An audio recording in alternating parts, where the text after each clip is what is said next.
Buenas tardes. Hoy día vamos a ver un nuevo tema que es sublevaciones indígenas.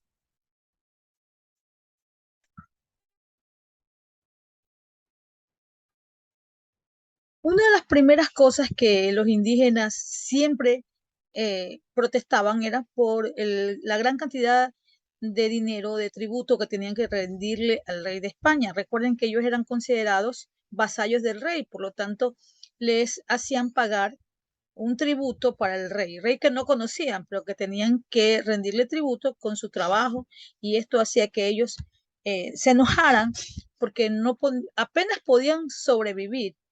Entonces ese era un problema muy grave para ellos. Tupac Amaru II, José Gabriel Condoncarqui, nació el 19 de marzo de 1738 en el pueblo de Tinta, Cusco. Fue un cacique cusqueño de considerable fortuna.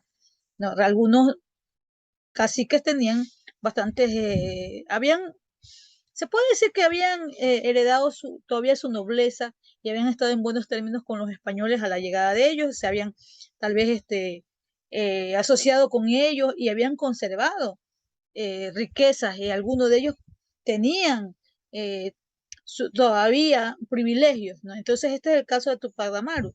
Pero sin embargo, él no dejaba de darse cuenta cómo su pueblo era explotado y necesitaba pues ayudarlos, y eso pensó cuando se lanzó a las rebeliones indígenas.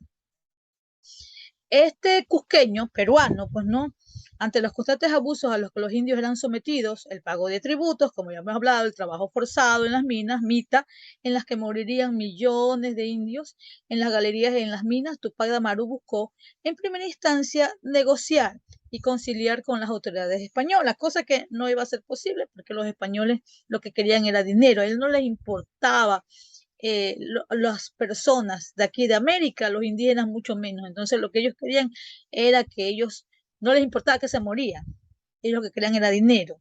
¿Ok? En 1776 presenta una petición formal para liberar a los indios del trabajo obligatorio en las minas, la cual es negada desde Lima, lógico. ¿No? Contando con el apoyo de la población indígena, inicia una revolución hacia la segunda mitad del siglo XVIII. El 4 de noviembre de 1780, y debido a los abusos a los que sometían a los indios, apresan al corregidor Tinta, don Antonio de Arriaga, a quien se sentencia a muerte. Con ayuda de su esposa, Micaela Bastidas, reclutó muchos adeptos, o sea, muchas personas, para enfrentarse al ejército realista, a los españoles, ¿no? Pero como ya ustedes saben, ellos querían negociar con los españoles, pero los españoles no querían llegar a ningún acuerdo. El 8 de enero de 1781 se enfrentan sin éxito al ejército enviado por el virrey Jauregui y Aldecoa, siendo perseguido y hecho prisionero por el general Ventura Landa. ¿Qué le pasó a él? Pues, lógicamente, su destino era la muerte, pues no, de la peor forma, porque los españoles lo que hacían eran matarlos descuartizados. Por ejemplo, él fue descuartizado para que los demás vieran qué les podía pasar si ellos enfrentaban a los españoles, para que sigan sometidos, que sea un pueblo sumiso. Entonces, de esa manera, su muerte fue muy trágica, pero dejó de todas maneras sembrado para los demás esas ganas de ser libres nuevamente. Su muerte no fue en vano, ya que las causas que motivaron su revolución fueron consideradas para suprimirlos a los corregidores, instaurar el régimen de las intendencias y crear la audiencia del Cusco, donde se ventilaban casos de abusos en contra de los indígenas.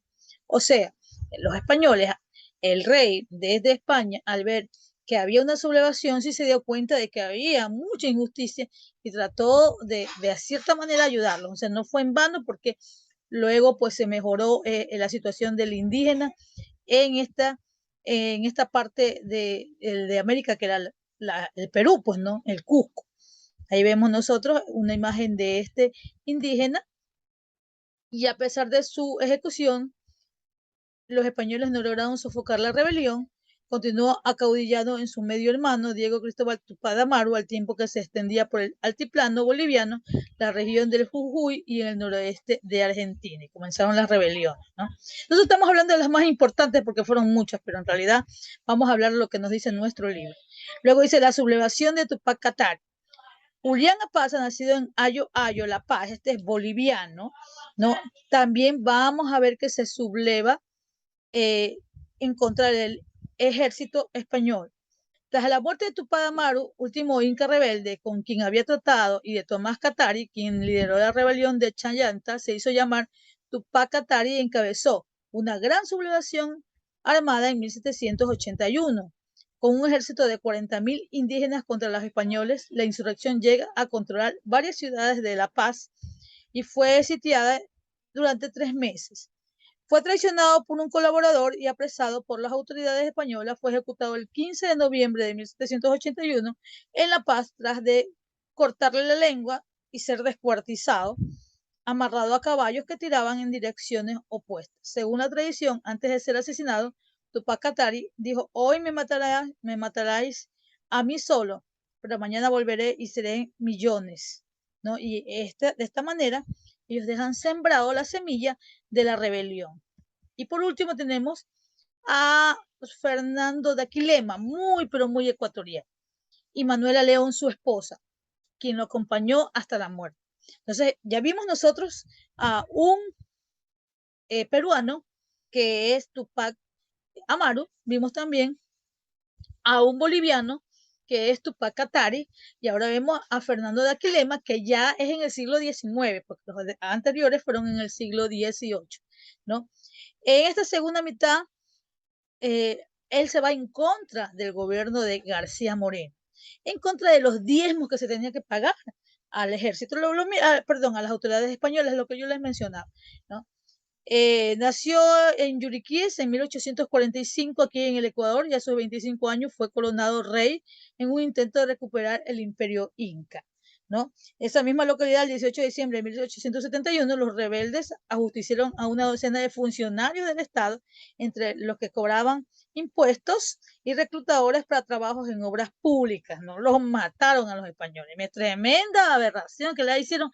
¿Qué le podía hacer a estos pobres gente los españoles que se sentían dueños de América? El 21 de marzo se unen a otros pueblos y la rebelión, y el presidente Gabriel García Moreno decreta el estado de sitio en Chimborazo, con Manuela León, nacida en 1840 en Punín, a la cabeza de los insurrectos llegado a Punín, donde incendian 14 casas. En este episodio, Manuela peleó con la fiereza que ultimó al teniente Miguel Vallejo.